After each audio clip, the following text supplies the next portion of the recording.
Well, everybody, as you know, we are in the NFL offseason with the NFL draft approaching next month. So I decided to go back in time and look at how last season's first-round picks are looking after one season on the job. That's right, I'm regrading the first round of the 2024 NFL draft right now after this quick break. Before I begin, I want to give a shout out to the sponsor of today's video, Factor. Factor makes meeting your nutrition goals easier than ever by delivering fresh, never frozen, dietitian-approved meals right to your doorstep. Their team of gourmet chefs create each meal using only ingredients with integrity to help you feel your best all day long. Eat stress-free this summer with Factor's delicious, ready-to-eat meals. Every fresh, never frozen meal is chef-crafted, dietitian-approved, and ready to eat in just 2 minutes. Choose from a weekly menu of 35 options, including popular options like Calorie Smart, Keto, Protein Plus, or Vegan and Veggie. Also, discover more than 60 add-ons every week, like breakfast, on-the-go lunch, snacks, and beverages to help you stay fueled and feel good all day long. So what are you waiting for? Get started today and fuel up for your springtime goals. When things get hectic, Factor is flexible. Change your order up every week with plans from 4 to 18 meals per week, or pause or reschedule your deliveries anytime. I've said it in all the other ads that I've done for Factor, and it's 1000% true. They are the real deal. They have my complete and total endorsement, so if you're on the fence about it, you shouldn't be. Head to factor75.com or click the link below and use code 50berry to get 50% off plus free shipping on your first Factor box. That's code 50berry at factor75.com to get 50% off plus free shipping on your first box. First overall pick, Caleb Williams. I've already done a couple video segments before about Caleb Williams and his rookie season. The stat line, when you look at just 20 touchdowns to 6 interceptions, is not bad, but that's why you have to look deeper into the stats. 68 sacks, and a lot of those sacks that he took were really his fault, and I'm not saying he has a great offensive line or anything, but I feel like even though he had some good moments, it was an underwhelming season for the first overall pick. But the talent is still there. The highlights, there's still glimpses of what he could become and why he was picked first overall, but the concerns about him holding onto the ball too long and taking too many sacks that he shouldn't take when he was coming out of USC, those seem to be realized. Maybe now with a new coach and a new system, it'll allow him to finally get closer to his potential, but we'll see. Still a young quarterback, but a disappointing rookie season. My grade for Caleb Williams is a C. Second overall pick, Jayden Daniels. I think we all know the story with Jayden Daniels by now. He had an excellent rookie season, one of the best rookie seasons ever for a quarterback, as also a dual threat, 25 touchdowns, just 9 interceptions, a passer rating over 100. He did take a lot of sacks, but that's kind of to be expected with a rookie quarterback. Made the Pro Bowl, ran for almost 900 yards, and also played pretty well in the playoffs, got Washington to the conference championship game before he got belt to ass by my Philadelphia Eagles and losing, but still nothing to be ashamed of. Really, the only gripe about Daniels is that he's a little bit old for a rookie quarterback, but still, it looks like Washington unfortunately nailed this pick, so I have to give Daniels an A+. Third overall pick, Drake Maye. It's somewhat hard to evaluate Drake Maye because the Patriots are such a terrible situation for really any quarterback, let alone a rookie quarterback, but when you're picked third overall as a quarterback, you're supposed to be the next franchise quarterback, and Drake Maye showed that he has the physical tools to one day be a very good quarterback, and that's not just throwing the ball, also running the ball. He ran for over 400 deceptively athletic yards, but the big bugaboo with Maye was that he turned the ball over a lot, and he also was prone to some fumbles, but still, I do think he showed enough flashes, much like Caleb Williams. There's a lot of up and downs. Not every rookie quarterback is going to be Jayden Daniels or CJ Stroud. There was enough flashes of potential, especially on some incredible deep throws that he had for touchdowns, that I think that Drake Maye is going to be the guy and the right guy for the Patriots moving forward, but they got to give him some support at the receiver position, and only time will tell if they're able to do that. But so, even though it was an up and down rookie season for Drake Maye, I think the potential is there. Much like Caleb Daniels, I'll give him a C. Fourth overall pick, Marvin Harrison Jr. Marvin Harrison Jr. was seen as a generational receiver prospect, can't miss, gonna be one of the all-time greats. That was the type of hype he had, and although his rookie season wasn't terrible, it was a little bit underwhelming. He had 885 yards with an average reception of 14.3 yards and also 8 touchdowns. So again, not terrible by any means, but considering some of the other rookie receivers and tight ends that we got in this draft class, he wasn't even in the top 2 or 3 best as a rookie. Now, that doesn't mean that he won't get better or that he won't ever live up to the hype, because remember, Calvin Johnson also had a somewhat disappointing rookie season before going on to become a Hall of Famer. My one thing with Marvin Harrison is that he had a tendency to start off games extremely strong last year in the first quarter, and then in the final 3 quarters of games, he would kind of disappear a little bit. I don't know whether that shows that the scheme is bad or the first 15 plays where they start out trying to get him the ball on purpose and then they just forget about him. I don't know. This might be a Kyler Murray problem. Who knows? But either way, I think that it was a somewhat underwhelming rookie season, but still a respectable rookie season. I'll give Marvin Harrison Jr. a grade of B-. 5th overall pick, Joe Alt. When you don't have a lot of stats, or at least raw numbers for a position like Joe Alt when it comes to an offensive tackle or an offensive lineman in general, I tend to refer to guys like PFF. And for the most part, Joe Alt, I would say, lived up to the billing as a 5th overall pick. The biggest bugaboo with him was that he allowed 6 sacks, but he had an overall grade of 77.6, which was ranked 19th out of 141 tackles in the NFL. So I would say, for the most part, he lived up to the hype as 5th overall pick. He's 6'8", 322 pounds, only 22 years old. So it appears that the Chargers have found their tackle of the future for the next 10-15 years. I give it a grade of A+. 6th overall pick, Malik Nabers. Nabers had an objectively great rookie season, catching 109 passes for over 1,200 yards and 7 scores in 15 games for a terrible New York Giants team without a good quarterback. So obviously there's superstar potential here. My one little gripe, I guess, could be that I would think that his yards per reception could be a little bit higher, but I believe that with better quarterback play, that will change. But again, this is the Giants, so how are they going to get better quarterback play? Or is Malik Nabers destined to be one of those really great receivers that never gets any good quarterback throwing the ball? Either way, my grade, A+. 7th overall pick, J.C. Latham. This is a typical Titans pick where they pick a guy high in the draft that nobody fucking remembers, and this is why they're still, to me, the most irrelevant team in the league. As for Latham individually, he allowed 47 pressures and had 10 penalties. He's also credited with giving up 7 sacks, so it was a somewhat difficult rookie year. He had an above average pass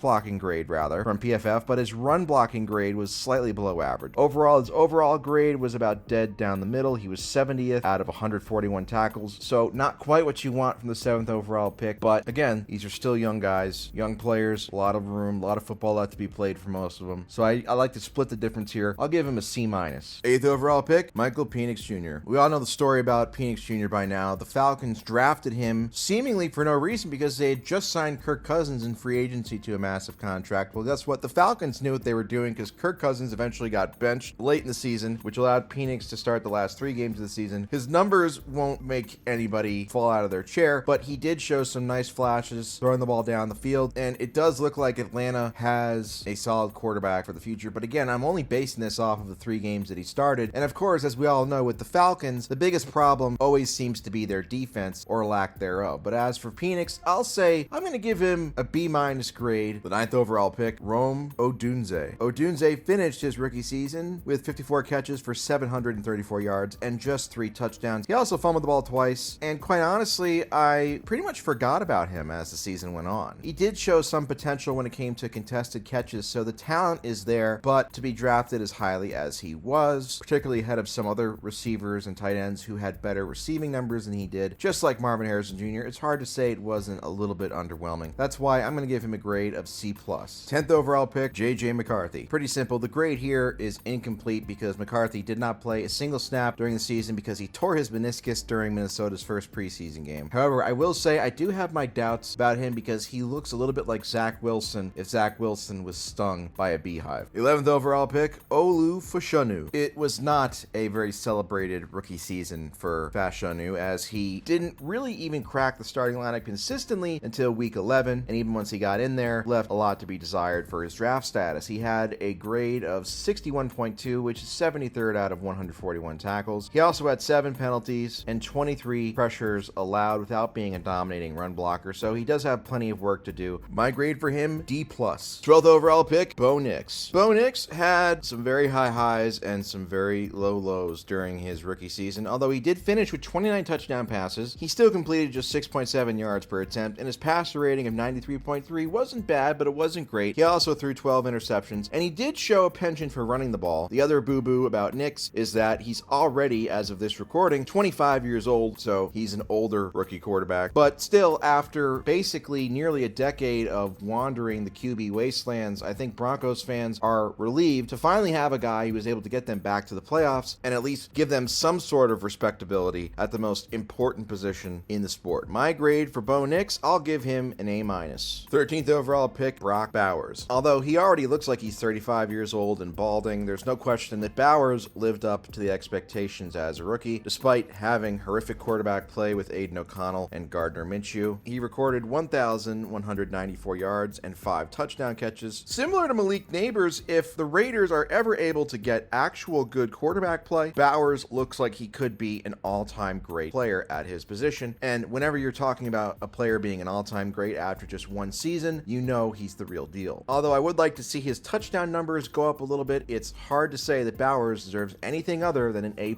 grade. 14th overall pick, Taliese Fuaga. Fuaga was inconsistent, as you might expect for a rookie offensive lineman, but his run blocking grades were very good. Again, as you might expect for a guy who's 6'6", 330 pounds. His pass blocking did leave something to be desired. He was penalized 10 times and he allowed 6 sacks. But he was very durable, playing over 1,000 snaps, and showed enough potential to make the Saints not look stupid for picking him where they did. As I do with most inconsistent rookies, I'm going to split the difference, give him a grade of C. 15th overall pick, Laiatu Latu. It was a disappointing rookie year for Latu. I personally predicted him to be the defensive rookie of the year, and it did not turn out that way. He recorded 32 tackles for just 4 sacks, and it wasn't a terrible rookie year. He did get 12 quarterback hits, but he also had a problem with missed tackles, officially missing 9, even though we all know missed tackles can kind of vary from site to site, somewhat of a subjective stat. But still, it was an underwhelming rookie season, so I'm going to give him a grade of C. 16th overall pick, Byron Murphy II. It's always difficult to judge defensive tackles or interior defensive linemen because naturally they're most likely, unless they're an absolute freak of nature like an Aaron Donald, they're not going to put up a bunch of eye-popping numbers. In 14 games as a rookie, Murphy had 36 combined tackles with just half of a sack, and he was battling through a hamstring issue which might have impacted what he was able to do. He also generated 21 pressures, which is nice. His overall grade of 58.2 was pretty mediocre from PFF, so I'm just going to do the same thing I do every time, split the difference. I'll give him a grade of C+. 17th overall pick, Dallas Turner. Turner was expected to be one of the key players that could contribute right away out of the first round of the 2024 draft, and that's not exactly how it turned out. For an outside linebacker, he had just 20 tackles. He did have 3 sacks, which is okay, but just 20 tackles in 16 games. His big issue was missed tackles. He missed almost 16% of his tackle attempts, and he also struggled with getting off of blocks. And he looked basically, based on the clips I saw of him, he looked like he was struggling a little bit with the physicality of the NFL. He needs to get on the field more, so basically I'm going to give him a grade of C-. The 18th overall pick, Amarius Mims. Mims was drafted completely on potential because he only played 8 games at the college level. So he really wasn't supposed to play a lot as a rookie, even though he was a first-round pick. But Trent Brown got hurt, so Mims had to see more playing time. He allowed just 4 sacks, which isn't bad, but he did allow 33 pressures, which is kind of high. His overall grades from PFF aren't that great. He had a 57.8 grade, which was 96th out of 141 tackles. His run blocking grade wasn't that great, but obviously the potential there is massive. 6'8", 340 pounds. I'm going to give him a grade of C. 19th overall pick, Jared Verse. Verse was named the NFL Defensive Rookie of the Year, and although his sack numbers might belie it a little bit as he only had 4.5 sacks, he had an insane 77 pressures and 66 combined tackles while getting 18 hits on the quarterback. He was legit. And he also got better in the playoffs too, even though it wasn't enough to beat my Eagles. Still, he looks to be a game changer for the Rams, especially after the retirement of Aaron Donald. I'm not saying he's going to be as good as Aaron Donald, but I mean, still, he had a really great rookie season. So the grade's easy, A+. 20th overall pick, Troy Fautanu. Our good friend Troy here played just 1 game for the Steelers before suffering a season-ending injury, so he has an incomplete grade, much like J.J. McCarthy of the Vikings. So because of the limited sample size, his grade, as I said, is incomplete. The 21st overall pick, Chop Robinson. A project player, Chop Robinson had to play more than expected as a rookie because of injuries to Miami's defensive line, and he had a respectable rookie year. He had 6 sacks and 26 combined tackles, 8 tackles for loss, 14 quarterback hits. He also had 56 pressures, which is very good. His overall grade from PFF was a 70, which is respectable for a rookie, although his run defense grade left a lot to be desired. As a strict pass rusher, he has high potential. I'm going to give his grade a grade of B. 22nd overall pick, Quinyon Mitchell. Part of the draft that helped the Eagles win the Super Bowl, Mitchell lived up to the hype in the secondary. He had 9 pass breakups in the regular season, which was tied for the rookie lead. He obviously had a very bright future. He allowed a passer rating of 87.2 in the regular season. Didn't have any interceptions in the regular season, but that changed in the playoffs where he had 2 interceptions and really seemed immature. Had just a passer rating given up of 33.3 in the playoffs. His overall grade for the season was 72.4, which was 33rd 43rd out of 223 cornerback, and this is as a rookie from a small school, so he was seen as a project. Well, guess what? He's the real deal, him and Cooper DeJean. He could stand to be a little bit better in terms of supporting the run, but still, the Eagles have themselves another stud, and as an Eagles fan, I couldn't be happier. Grade A+. The 23rd overall pick, Brian Thomas Jr. Thomas Jr. was seen as the other receiver to come out of LSU heading into last year's draft, behind, of course, Malik Nabers. But one could easily argue that Brian Thomas had a better rookie season than Malik Nabers and was the best rookie receiver out of anybody. He led all rookies in yards and touchdown catches with over 1,200 yards and 10 touchdown catches for a Jacksonville team that, let's just say, was struggling at the quarterback position. If Trevor Lawrence is ever able to live up to the hype, then Brian Thomas and him could end up being one of the best duos, quarterback-receiver duos, for the next 5 or 10 years in the NFL. But even if Lawrence doesn't live up to the hype, Thomas Jr. has showed that he has superstar potential, and that's why he gets a grade of A+. 24th overall pick, Terrion Arnold. Terrion didn't have a horrific rookie season by any means. He started 15 games, had 60 tackles, and 10 pass deflections, but he also gave up a passer rating of 93.7. He allowed 4 touchdowns. He didn't have an interception. He also had an overall grade from PFF of just 51.5. So yes, there are a lot of room for improvement for Mr. Arnold, and the Lions desperately need him to live up to his draft status because their defense was obviously their biggest Achilles heel last year, and a big reason why they weren't able to do anything in the playoffs. 25th overall pick, Jordan Morgan. This is kind of a difficult one to rank because Morgan played in just 6 games and started just 1 game before he went down with a shoulder injury. In 104 pass blocking snaps, he didn't allow a sack and he allowed just 7 pressures, but still, I'm going to say the grade is incomplete, just not big enough of a sample size to really make a definitive judgment on where he stands at the moment. 26th overall pick, Graham Barton. A mixed bag is the best way to describe Barton's rookie year, which you can say about a lot of rookies, to be fair. He didn't allow any sacks, but he did have 13 penalties. His overall grade from PFF was just 55.8, which ranked 45th out of 64 centers, but again, based on what a lot of experts say, center is one of the harder positions to adjust at for a rookie, so I don't think that it's a lost cause or a bad draft choice by any means for Graham Barton, but still, again, room for improvement as you might expect. I'll give him a grade of C+. 27th overall pick, Darius Robinson. Robinson appeared in just 6 games for the Cardinals. He didn't start any games. He injured his calf in the preseason, and that's why he did not make his career debut until the 12th game of the season. He appeared for just 183 snaps, so I'm going to give him, and be very generous here, an incomplete grade, although when he was on the field, it did leave something to be desired because his overall grade, according to PFF, is just 48.4, which was 154th out of 219 players at his position across the league, but still not really enough of a sample size, and his rookie season gets an incomplete grade from me because I'm a nice guy and I'm a class act. Xavier Worthy. Famous family respecter Xavier Worthy is known for his speed and his ability to be a deep threat, but he really wasn't used much as a deep threat. He was used more on reverses and screens by the Chiefs. He finished his rookie year with 683 yards and 6 touchdowns. He also ran for 3 more, but obviously him and Rashee Rice are expected to be the 2 biggest playmakers for the Chiefs in the future as Travis Kelce gets older. I think the playoffs showed that Worthy does have the potential to be a very, very good receiver, but at the same time, got to stay out of trouble. Therefore, I give his grade a grade of A-. 29th overall pick, Tyler Guyton. This one makes me laugh because he was drafted by the Dallas Cowboys, and they drafted Guyton as their answer for their need at tackle, but instead, he just completely took a massive dump all over Cowboys' hopes for the future. He had 18 penalties, allowed 6 sacks, and 26 pressures. Again, I'm not an offensive line expert, but still, those don't sound very good. And his overall grade of 49.4 ranked 116th out of 141 tackles. So yes, the guy just was not good. And Dallas desperately needs him to be good, which is why I'm going to give him a grade of F. 30th overall pick, Nate Wiggins. Wiggins had an up and down rookie season. He finished with 33 tackles and 1 interception that he returned for a touchdown with 13 pass deflections and a forced fumble. According to Pro Football Reference, his passer rating allowed against him was just 66.7, which is very good. And his overall grade, according to PFF, was 70.7, which is 43rd out of 223 cornerbacks. So a very good, or a good rookie season, although he did get absolutely roasted in 2 playoff games, which once again led to the Ravens falling short in the postseason after a great regular season. He also showed good potential as a run stopper, not afraid to get his nose dirty. But again, teams don't draft cornerbacks in the first round, or really ever, because of their run stopping ability. ability. It's all about coverage grades, and Wiggins has good potential there. So overall, I would give him a grade of B. 31st overall pick, Ricky Pearsall. Pearsall missed the first 6 games of the regular season after he was literally shot. So yes, thankfully, he's actually still able to play. As for what he actually did on the field, in 11 games, his stats won't wow anybody. He had 31 catches, 400 yards, and just 3 touchdowns. But in the final 2 games of the season, he had 210 yards and 2 touchdowns, showing that there is still some potential there. But it certainly wasn't a historic or exactly memorable season on the field for Pearsall. So I'm going to give him a grade of C-. 32nd overall pick, Xavier Legette. Legette played 16 games for the Panthers and racked up 49 catches for 497 yards and 4 touchdowns. A pretty nondescript rookie season for a receiver on a team that didn't have a great quarterback situation. But as we've seen plenty other times, it's not really much of an excuse when there are other rookie receivers who did well statistically despite lackluster quarterback situations. He did not have a single 100-yard game. He didn't even have a 70-yard game. His season high was 66 yards against the Bengals in week 4. He was more of a project pick by the Panthers, and so that's why his development might be a little bit slower than some others, but still, just going off of what we saw as a rookie, he did leave something to be desired a little bit. So just like Pearsall before him, I'm going to give Legette a grade of C-.